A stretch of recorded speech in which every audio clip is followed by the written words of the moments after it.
അമലയ്ക്ക് ധനുഷുമായി ബന്ധം. രജനീകാന്ത് ഇടപെടുന്നു. ഏറ്റവും വലിയ വിവാഹമോചന വാർത്തയായിരുന്നു സംവിധായകൻ വിജയും നടി അമല പോളും തമ്മിലുള്ളത്. അതിന് ഒത്തിരിയിടങ്ങളിൽ നിന്ന് പലതരത്തിലുള്ള കാരണങ്ങൾ പറഞ്ഞുകേട്ടു. ഒരു വേള അമലയുടെ അമ്മയുടെ ശക്തമായ തീരുമാനമായി ഈ വിവാഹമോചനം ചിത്രീകരിക്കപ്പെട്ടു.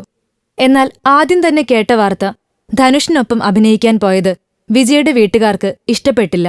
അവർ അമലയെ തടയാൻ ശ്രമിച്ചെങ്കിലും വിജയിച്ചില്ല. ആ യാത്ര ചെന്നെത്തിയത് വിവാഹമോചനത്തിലും.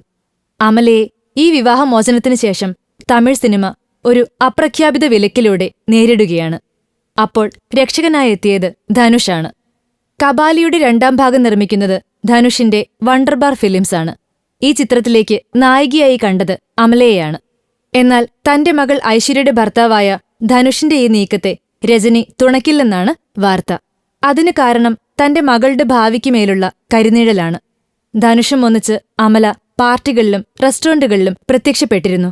അന്ന് പേരു പറയാതെ ഒരു യുവ സംവിധായകനുമൊത്ത്, ഒരു യുവനടനുമൊത്ത് എന്നായിരുന്നു. എന്നാൽ അതെല്ലാം ധനുഷ് തന്നെയാണെന്നാണ് ഇപ്പോൾ അറിയുന്നത്. അമലയുമായുള്ള ബന്ധം ഉപേക്ഷിക്കാനാണ് രജനി ധനുഷ് നിർമ്മിക്കുന്ന ചിത്രത്തിൽ അഭിനയിക്കുന്നതെന്നും കേൾക്കുന്നുണ്ട്. Film court. കൂടുതൽ സിനിമാ വിശേഷങ്ങൾക്കായി ഈ ചാനൽ സബ്സ്ക്രൈബ് ചെയ്യൂ. Film coat.